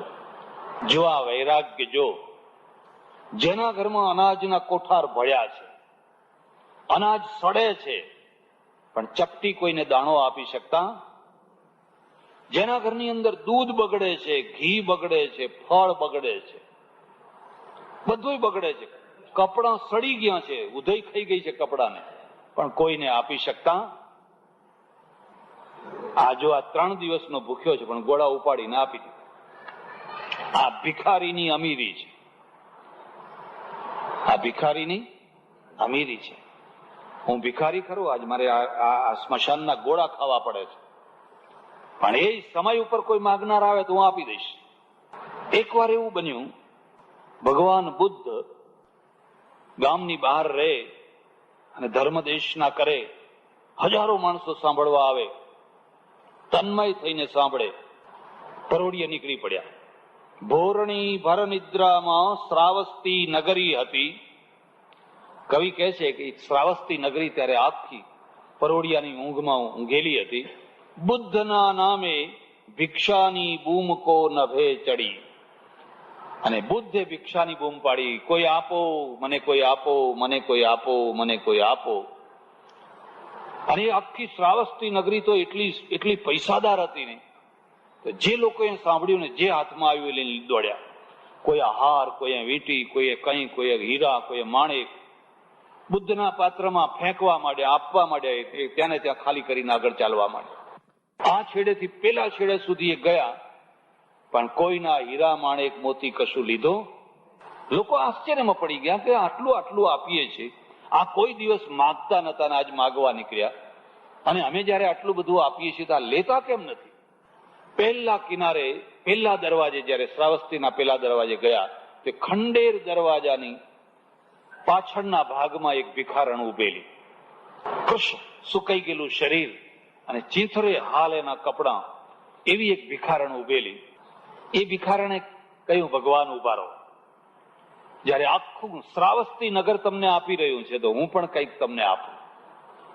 અને એને પોતાના જે ચીંથરા જેવી સાડી હતી ને, એ ઓઠે ઉભા રહીને અડધી ફાડી, અડધીમાં શરીર લપેટ્યું, અડધું કપડું ફાડ્યું અને આમ લાંબો હાથ કરીને પોતાનું બીજું શરીર ના દેખાય એવી રીતે કહ્યું કે મારું આટલું લઈ જાઓ. અને બુદ્ધે એને બહુ પ્રેમથી સ્વીકાર કર્યો. શું ફરક છે? હીરા માણેક મોતી કોઈના લીધા, આ ભિખારણનું ચીંથરું લીધું, કારણ કે જાણે છે કે આ બિલકુલ ભિખારી કક્ષામાં છે. એની પાસે તો પહેરવાનું કપડું નથી, બદલવાનું કપડું નથી, ને છતાંય કે છે મારે આપવું છે. આ ભિખારીની અમીરી છે. માણસ ભિક્ષુક છે પણ મનનો અમીર છે, એટલી એની એટલી મોટી અમીરી છે. એટલે પેલા જે મહારાજ હતા તો એ એવું કેટલીક વાર બને, એક ભિખારી પણ બહુ મોટો અમીર હોય ને અમીર પણ ભિક્ષુક હોય. કેવટે કહ્યું, કેવટ જાણે છે કે હું ગરીબ માણસ છું, પણ આવો મોકો ફરી ફરીને મળવાનો, મને એક જ શરત છે કે તમારા પગ મને ધોવા દો. તમારા પગ ધોવું અને એમની ધૂળ બરાબર ચોખ્ખી કરું, પછી હું તમને બેસવા દઉં. અને કથરોટ લાવ્યો, પગ ધોયા, એ પગ છોડે જ નહીં પાછો. રામ કે બહુ થયું ભાઈ, હવે બહુ થયું, હવે કશું નથી. કે ના ના ના, ઉભા રહો, હજુ મને બરાબર ધોવા દો. ત્રણેય આનંદ કરી રહ્યા છે. તું આ કેવટની લીલા જો, આ ગરીબ માણસની ભાવનાને જો. બેઠા, નાવમાં બેઠા, અને પછી કેવટ નાવ ખેવા લાગ્યો. અડધે નાવ આવી એટલે રામે કહ્યું, ભાઈ તારી જે ઉતરાઈ હોય એ કે તો અમે તને આપી દઈએ. એટલે કેવટે કહ્યું કે હવે આપણે ધંધા ભાઈ, એમ કે વાળંદ નું કઈ પૈસા લે, ધોબી ના લે. એમ મારું કામ છે નદી પાર કરવું, અને તમારું કામ છે, મારી નદીના કિનારે તમે આવ્યા, મેં તમને પાર કરી દીધા. હું તમારી નદીના જે દિવસે કિનારે આવું ને તે દિવસે તમે મને અભણ કેવું યાદ રાખે, ભણેલા ભૂલી જાય, પગ મને ધોવા દો રઘુરાય. રામે કહ્યું કે મોટા મોટા યોગીઓ જે જ્ઞાનમાં ગૂંચવાઈ ગયા એ જ્ઞાન આને મળેલું છે. પણ ત્યારે શું આપણે હવે એને આપ્યા વિના જવું? આ બીજો મુદ્દો યાદ રાખજો. માગનારને મળે છે, પણ ન માગનારને ડબલ મળે છે. જો ન માગનારની નિષ્ઠા સાચી હોય તો ન માગનારને ડબલ મળતું હોય છે. એક માણસ પહેલેથી જ માગવાની શરૂઆત કરે, આટલું આપો, આટલું આપો, આટલું આપો, આટલું આપો. અને એક માણસ બિલકુલ માગતો નથી, એ લોકો જાણે છે એને ડબલ આપે છે. રામે સીતાના સામે જોયું અને સીતાને કહ્યું, તું આને કંઈક આપ, મારું આપેલું તો લેશે પણ તું આપ. સીતાએ વીંટી કાઢી, અંગૂઠી કાઢી, અંગૂઠી કાઢીને એને આપી. આમ તો 2 પૈસા જ ઉતરી હતી ને, અને 2 પૈસાની જગ્યાએ એક બીજો મુદ્દો પણ યાદ રાખજો. તમે જો સુખી માણસ હોવ તો ગરીબ માણસો સાથે, મજૂર, કારીગર એવા માણસો સાથે 2 પૈસાની રકઝક ના કરશો, એનો કસ ના કાઢશો. લોકો એનો કસ કાઢે. હવે એ તો ગરીબ માણસ છે, મજૂર માણસ છે, 5-10 રૂપિયા આપી દે તો તું નહીં આપે તો કોણ આપશે? તું એવી જગ્યાએ બેઠેલો છે કે તારે એ આપી દેવું જોઈએ. હું કાશીમાં રહું, મોટી મોટી શેઠાણીઓ કથા સાંભળવા આવે. મારા સામે ગીતા ભવન, હે મોટી, ત્યાં પેલી પગેથી ચાલેલી રિક્ષા, પગે વાળી ને રિક્ષા, એવી શેઠાણીઓ હોય કે એક સિવાય બીજું બેહી જ ના શકે. વજન જ એટલું હોય પણ તોય બીજું બેહાડ્યું હોય પાછું. અને પેલો બિચારો આમ આમ કરી કરીને પછી 2 રૂપિયા નક્કી કર્યા હોય ને 1.5 રૂપિયા આપે, રકઝક કરે, માથાકૂટ કરે ને પછી માંડ એમાંથી છૂટે. આ પદને શોભે એવો વ્યવહાર કહેવાય. 2 નક્કી કર્યા હોય તો એને 3 આપો, એને 4 આપો, એને 5 આપો. અરે તમારા માટે કશું જ નથી, તમારા માટે આ કોઈ ચીજ નથી, પણ એના માટે તો બહુ હો. એ યાદ કરશે કે આજ કોઈ શેઠ મળ્યા હતા, હો, આજ બડી અચ્છી એક શેઠાની મળી थी, 5 રૂપિયા की नोट दे दी. એ તમને યાદ કરશે. પણ શરત એટલી છે કે તમારા સ્વભાવની અંદર અમીરી હોવી જોઈએ. જો તમારા સ્વભાવની અંદર અમીરી નહીં હોય તો હંમેશા તમે લુખ્ખા થઈને જીવન જીવવાના, ફિક્કા થઈને જીવન જીવવાના. એટલે રામે કહ્યું કે આપણે જયારે આખું અયોધ્યા છોડીને આવ્યા છીએ, હવે આ શરીર ઉપર જે કંઈ રહી ગયું છે એનો ક્યાં સુધી મોહ રાખવાનો? માટે એને ઉતારવા માંડો ને આવા માણસોને આપવા માંડો. સીતાએ કહ્યું, લે ભાઈ, તું મારો ભાઈ કહેવાય અને હું તને આજે બેન તરીકે તને આટલી વસ્તુ આપું છું, તારી યાદગીરી તરીકે મારી ભાભીને આપજે.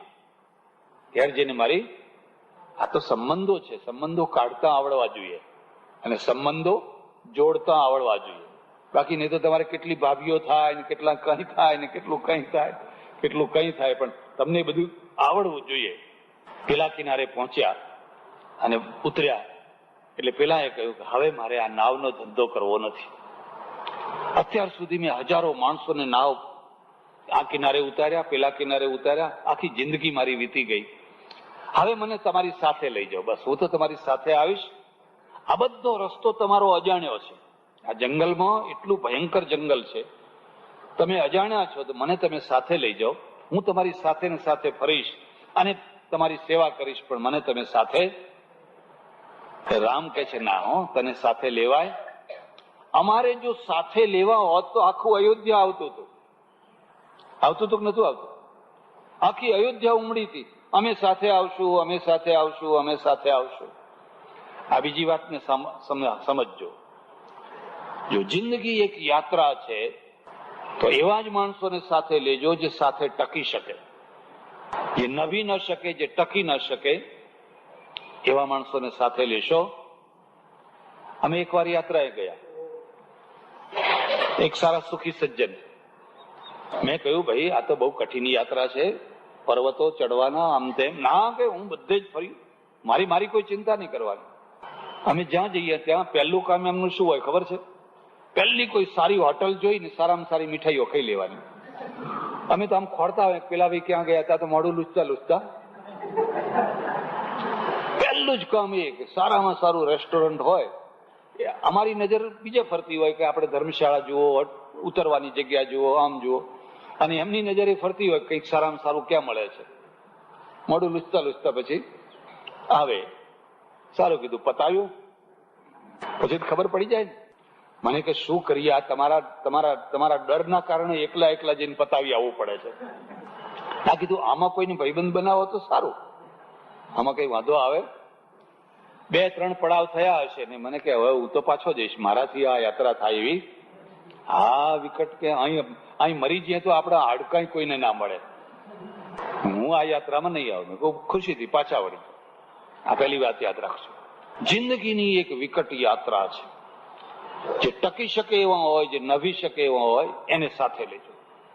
ગાંધીજીએ મહાદેવ દેસાઈને સાથે લીધા, ગાંધીજીએ કસ્તુરબાને સાથે લીધા, રામે હનુમાનને સાથે લીધા. હનુમાન ટક્યા કે ના ટક્યા? ક્યાં સુધી ટક્યા? છેવટ સુધી ટક્યા. છેવટ સુધી ટક્યા. એટલે પેલી વાત જરા વિસ્મૃત થઈ હતી, યાદ આવી.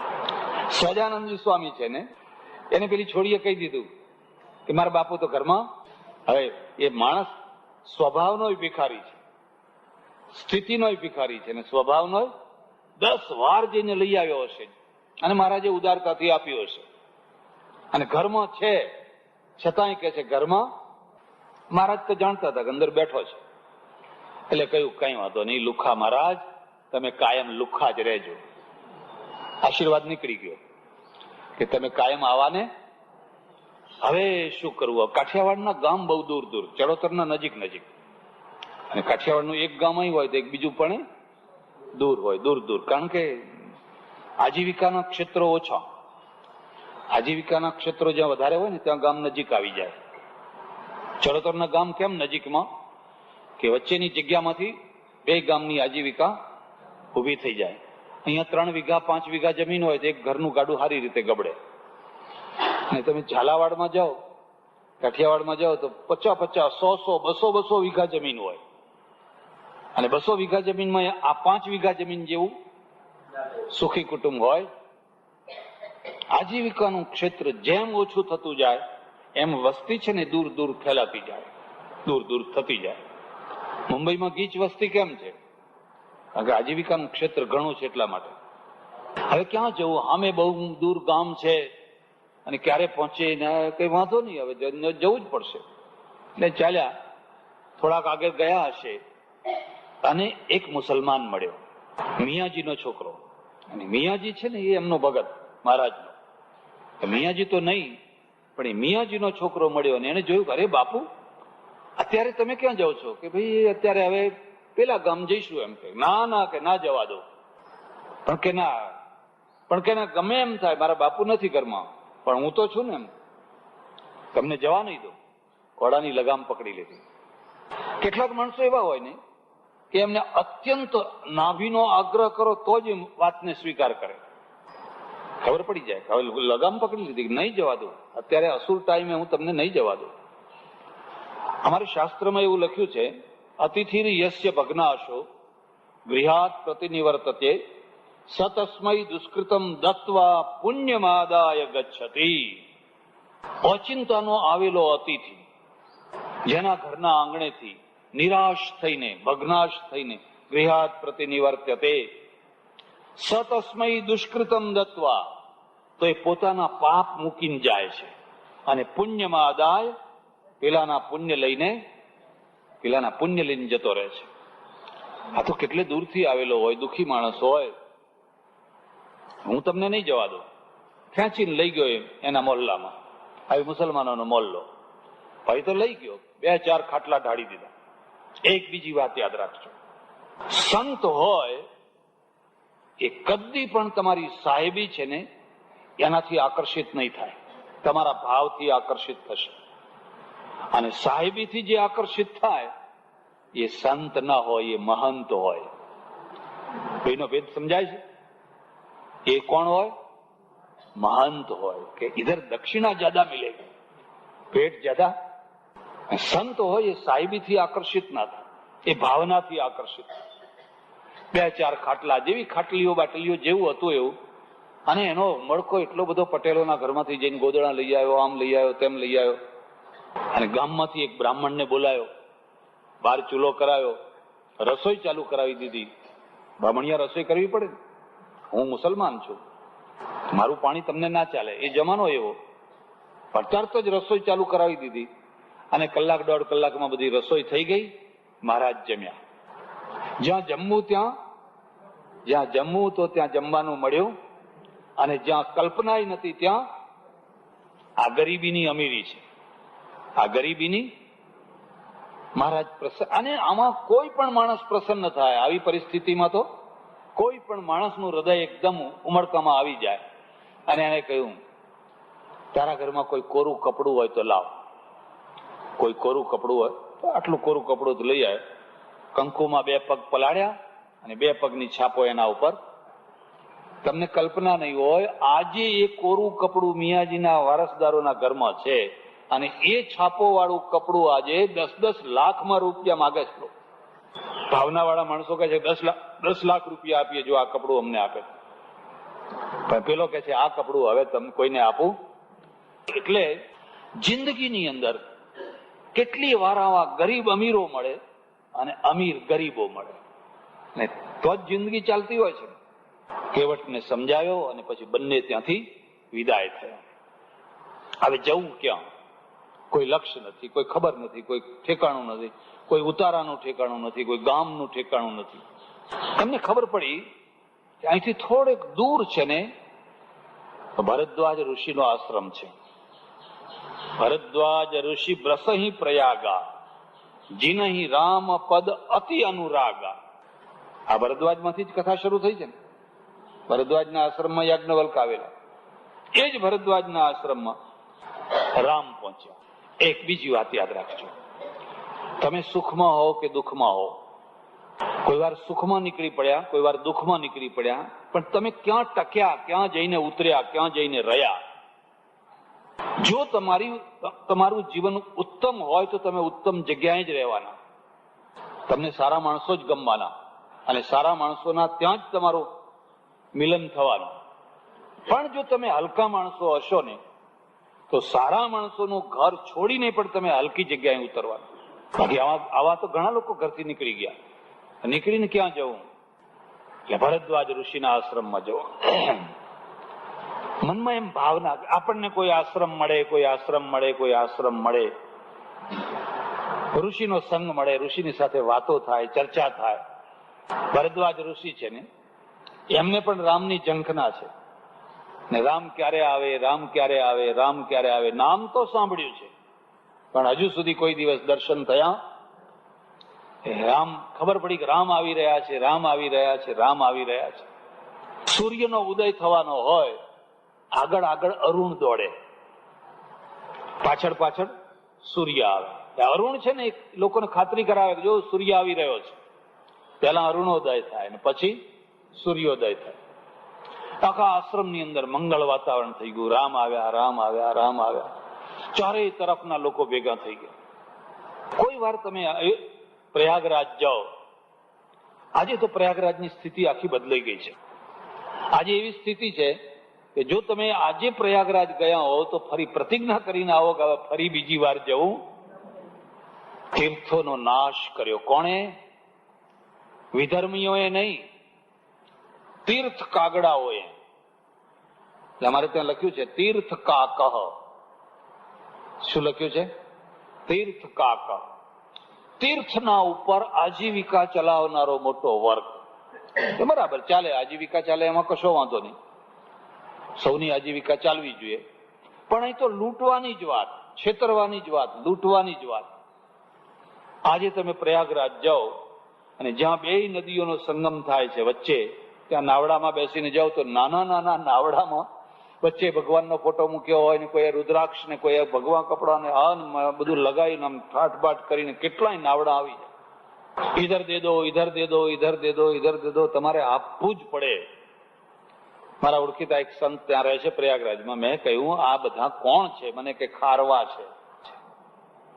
દિવસે બાવા થાય છે ને રાત્રે પાછા ખારવા થાય છે. આખો દિવસ છે તે આવી રીતે જે આવે એ બધાને લૂંટે છે અને એ પૈસા જે હોય રાત્રે પીને મસ્તીમાં જય જમને મહારાણી કી કરીને બધા આનંદ કરે છે. તો મેં કહ્યું તમે એને રોકતા હોય તો? મને કે એકલા ખારવા નથી, એ તો પાછા ગુંડાય છે. એ તો અમને શું કહે છે કે तुम भी लूटते हो तो हम भी लूटते हैं, तुम ज्यादा लूटते हो तो हम तो थोड़ा लूटते हैं, तुम भी लूटो और हम भी. મહારાજ એમને કઈ સંછેડાય નહીં, એમને કશું બોલાય નહીં તો અમારા આશ્રમમાં ઉપાધિ કરે. એટલે અમારે ચૂપ રહેવું પડે. આપણા તીર્થોની આ દશા. અને કોઈ તીર્થમાં સુધાર થવાની કોઈ પ્રવૃત્તિ કોઈ નહીં. જે જાય રોતો આવે ને વળી પાછો બીજા જાય, ત્રીજા જાય. રોજના રોજ એવું બધું ચાલ્યા જ કરતું હોય. તીર્થોને સુધારવા હોય ને તીર્થો જોવા હોય તો જૈનોના જોવાના. જોકે વર્ગ નાનો, સુખી વર્ગ, એટલે બધી વ્યવસ્થા કરી શકાય. કોઈ ભિખારી નહીં, કોઈ જબરજસ્તી નહીં, કોઈ લૂંટ નહીં, જમવાની વ્યવસ્થા, રહેવાની વ્યવસ્થા, આરતી પૂજા દીવો ધૂપ કરવું હોય તો એની બધી વ્યવસ્થા, અને તમારી ઈચ્છા હોય ને ગોલકમાં કઈ નાખવું હોય તો નાખવાનું. પણ કોઈ જગ્યાએ લૂંટફાટ કે એવું તેવું કશું, કોઈ ત્રાસ થઈ જાય એવું આપણે એવી વ્યવસ્થા કરી શકતા. વિશ્વ હિન્દુ પરિષદનું એકવાર સંમેલન ભરાયેલું અને અમે બધા સાધુઓ ભેગા થયા એટલે મને જ પહેલા બોલવાનું કહ્યું, બોલો હવે આપણે આ પરિસ્થિતિમાં આપણે શું કરવું? તો મેં કહ્યું ભાઈ આપણે આ બધું સુધારો, આપણે તીર્થોને સુધારો, મંદિરોને સુધારો, આખી વ્યવસ્થાને સુધારો, જેથી લોકોને ધર્મ ઉપર આસ્થા રહે, શ્રદ્ધા તૂટે નહીં, શ્રદ્ધા વધે. हमारा एक गरडा महात्मा था, एमने कहूं कि तुम क्या कह रहे हो, ये तो सब चल रहा है, ये तो ऐसा ही चलेगा, हमको कुछ करना नहीं है, हमारे कहीं करवाનું એ તો આવું જ ચાલ્યા કરશે, ચાલ્યા કરે, લો ચાલ્યા કરે. તમે આખી દુનિયા ફરો. હું હમણાં બધું ઇઝરાયલ ને બધે જઈ આવ્યો. જેરુસલામ બહુ મોટું તીર્થ ક્ષેત્ર છે. જેરુસલામ છે એ ખ્રિસ્તીઓનું તીર્થ ક્ષેત્ર છે, મુસ્લિમોનું છે, યહૂદીઓનું છે. જેરુસલમની અંદર જીસસને ફાંસીએ ચડાવેલા, ખીલા મારેલા, એ આખી જગ્યા બતાવી. આવી રીતે ક્રોસ ઉપાડાવેલો અને આવી રીતે એને ફટકા મારતા મારતા મારતા લઈ આવેલા અને ક્રોસના ઉપર ખીલા જડી દીધેલા. 5 દિવસ સુધી એ જડેલું એમને એમ જીવતું માણસ ચોંટ્યું રહે, કારણ કે લોહી નીકળી જાય પછી એ મરે. એને ગોળી મારી દે તો સારું, તરત નિકાલ આવે. પણ ત્યારે એવી પદ્ધતિ, રોમન સામ્રાજ્ય હતું અને ત્યારે એવી પદ્ધતિ હતી કે જે કોઈ અપરાધી હોય એને આવી રીતે મારી નાખવાનું. 25-30 ફૂટ ઊંચે આખું ગામ ભેગું કરવાનું, આખું ગામ જુએ, પાછું ધાક બેસાડવા માટે, ધાક બેસી જાય. અને પછી એને બાંધેલો હોય, એના પગમાં 2 ખીલા મારે, આમ હાથમાં 2 ખીલા મારે, એટલે આમે ના થાય કે આમે ના થાય, માણસ મરે નહીં, લાકડા સાથે ચોંટી જાય. હવે આવો ને આવો એનું લોહી નીચે ટપકતું હોય અને રીબાતો હોય, રીબાઈ કેટલાય દિવસો પછી એ મરે. આ રીતે અહીંયા આ થયેલું. કોઈ એક પૈસો માગનારો નહીં, અહીં મૂકો, અહીં મૂકો, અહીં મૂકો, આ કરાવો, પેલું કરાવો, એવું કોઈ જગ્યાએ કઈ મળે. આખી દુનિયામાં એક આપણે જ એવા છીએ કે જેની કોઈ વ્યવસ્થા જ નહીં. અવ્યવસ્થા જ અવ્યવસ્થા, અને અવ્યવસ્થાનું નામ વ્યવસ્થા, અવ્યવસ્થાનું નામ વ્યવસ્થા. આપણે જે કેવા છે, બાકી બધે જ તમે જુઓ તો કઈ ને કઈ વ્યવસ્થા હોય, કઈક હોય, પણ આપણી કોઈ વ્યવસ્થા નથી. ભરદ્વાજ ઋષિના આશ્રમમાં રહ્યા અને ખૂબ જ્ઞાન ચર્ચા કરી. ભરદ્વાજને કહ્યું કે હવે અમે આગળ જવા માંગીએ છીએ. ક્યાં જઈએ? કેટલી જગ્યાએ? કે તમે ચિંતા ના કરો, અહીંથી થોડે દૂર વાલ્મીકી ઋષિનો આશ્રમ છે, તમે વાલ્મીકી ઋષિના આશ્રમમાં જઈને રહેજો.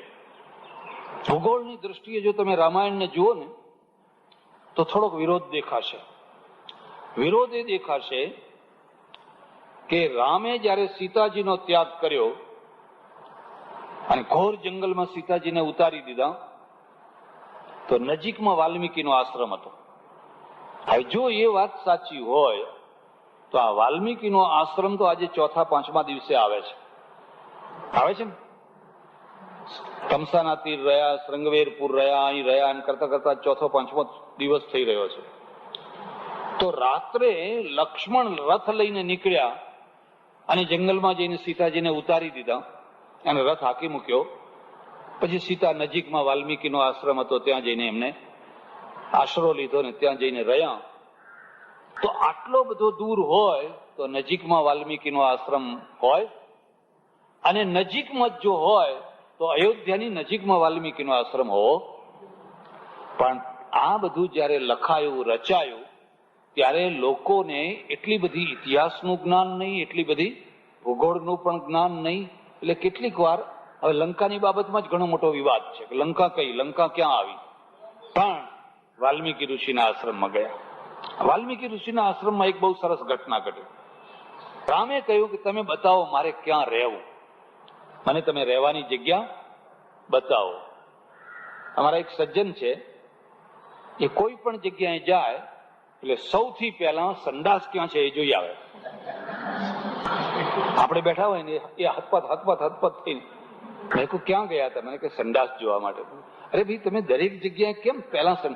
મને કે એ પહેલી મહત્વની વસ્તુ છે. અરે ઓચિંતાનો કોલ આવે પછી આપણે કોને પૂછવા જઈએ ક્યાં છે ક્યાં? એના કરતા પહેલેથી જોઈ રાખેલું હોય તો. એકવાર બન્યું એવું, ખરેખર એવું બન્યું. અમે ઇંગ્લેન્ડમાં એક જગ્યાએ ઉતરેલા, કોઈ ભાઈના ત્યાં ઉતરેલા અમે, અને પછી મેં કહ્યું જો ભાઈ હું સવારે વહેલો ઉઠું છું એટલે મને તમે બધું બતાવી દો. મને કે જો આ નીચે આવજો, આમ અહીંથી આમ જવાનું, આમ સ્ટોપર ખોલજો, આ સંડાસ છે, આ બાથરૂમ છે, આ બધું તમારે ના જો, અમે જરા મોડા ઉઠીએ છીએ. મેં કશો વાંધો નહીં. હવે હું તો મારા નિયમ પ્રમાણે ઉઠ્યો વહેલો, નીચે ગયો, કશું સૂજ જ ના પડે, બધું ભૂલી ગયા, નકશો ભૂલી ગયા. અને ડર એ લાગે ખારું કોઈનું બારણું ખોલીએ અને અંદર કોઈ સૂતું હોય, ગમે તેમ સૂતું હોય, અને જો ઓચિંતાની બૂમ પાડે તો આ તો અર્થનો અનર્થ થઈ જાય કે મહારાજ અમારે ત્યાં અમારા રૂમમાં કેમ આવી ચડ્યા તમે? આ તો લોકોને કંઈક કહેવાય ને, કંઈ ઊંધું સમજી બેસે. એટલે હું તો પાછો આવ્યો, પાછો આવીને ઉપર આંટા મારવા માંડ્યો. કદાચ કોઈ ઉઠે તો કોઈને કહું ભાઈ આ નીચે કઈ જગ્યાએ બાથરૂમ ક્યાં છે, શું છે એમ કહું. એ બધા ઘસાટ ઊંઘે રાખે. આંટા મારી મારી મારીને અડધા કલાક સુધી મેં ચાલ ફરી જવા, ફરી જઈશ તો આ વખતે કદાચ ખોળી કાઢીશ. ફરી પાછો નીચે ગયો, નીચે જઈને આમ પ્રયત્ન કર્યો પણ કઈ ખુલે નહીં. પાછો ઉપર આવ્યો. કલાક નીકળી ગયો, કલાક નીકળી ગયો. એટલામાં પેલા ભાઈ જોડે, મારા જોડે આખા આખા આખા મકાનની અંદર એવા ઘંટ વાગવા માંડ્યા, ધણધણાટ, ઘણા ઘણા ઘણા. આખું ઘર જાગી ઉઠ્યું. અરે અરે અરે શું થયું, શું થયું, શું થયું? એટલે પેલા ઘરવાળા બધા જાગી ઉઠ્યા. હવે ઘરની અંદર સેન્સર પદ્ધતિ ગોઠવેલી કે ના ઉઘાડવાના બારણાને જો તમે સ્ટોપરને અડો ને અને જરાક સ્ટોપર નીચે કરો તો આખા ઘરમાં ગણગણાટ, પેલા ચોર ના આવે એટલા માટે. અને અમારા પેલા હાથપતિયા ભાઈએ જઈને એ સ્ટોપર જ નીચે પાડેલી. મારી હિંમત નહીં ચાલેલી પણ એ તો પાડી આવેલા. મેં પેલા આવીને સ્વિચ બંધ કરી, બધું બંધ થઈ ગયું. આજુબાજુના લોકો બધા જાગી ગયા. મેં કહ્યું આ શું થયું? મને કે શું થયું? આપણે કે સ્ટોપર ખોલવા ગયા ને અમને કેવું જોઈએ ને કે અમે સેન્સર ગોઠવી રાખેલું છે. મેં કહ્યું એક રીતે સારું જ થયું, કારણ કે કલાકથી મને કઈ મળતું, હું કલાકથી ફાંફા મારતો હતો, મને કઈ મળતું. હવે આખું ઘર જાગી ગયું છે એટલે હવે કઈ વાંધો આવશે. રામ છે ને, એ રામે પૂછ્યું કે તમે મને જગ્યા બતાવો કે મારે ક્યાં રહેવું, મારો ઉતારો કયા રૂમમાં છે, કઈ જગ્યાએ છે. અને એટલો સરસ ઉતારો બતાવ્યો છે. તમે જો એ આખી આખી વાલ્મીકીની ચોપાઈઓ તમે સાંભળો ને તો એટલો સરસ ઉતારો બતાવ્યો છે. એક વસ્તુ સમાજને ઘટતી બનાવી છે. જેના શ્રવણ મોટા હોય, કાન મોટા હોય અને રોજ તમારી કથા સાંભળતા હોય, રામ તમે એ કાનમાં જઈને ઉતારો કરો. જેની જીભમાંથી હંમેશા તમારું ભજન નીકળતું હોય, રામ તમે એ જીભ ઉપર જઈને વાસો કરો. જેના ઘરની અંદર તમારી પૂજા થતી હોય, અતિથિનો સત્કાર થતો હોય, ધર્મમય વાતાવરણ હોય, રામ તમે એના ઘરમાં જઈને ઉતરો. 50 ચીજો બતાવી છે, 50 ચીજો બતાવી છે કે તમારે ક્યાં ઉતરવું. પણ રામ કહે છે ભાઈ એ તો તમે કહ્યું, પણ હવે મને લઈને ચાલીને બતાવો ને. તો કે કાલે બતાવશું, આજે બતાવશું. કૃષ્ણ કનૈયા રામચંદ્ર ભગવાન ઉમાપતિ મહાદેવ પવન સુત હનુમાન સનાતન ધર્મ સદગુરુ વૈદ્યનાથ મહાદેવ નમઃ પાર્વતી પતે હર હર મહાદેવ.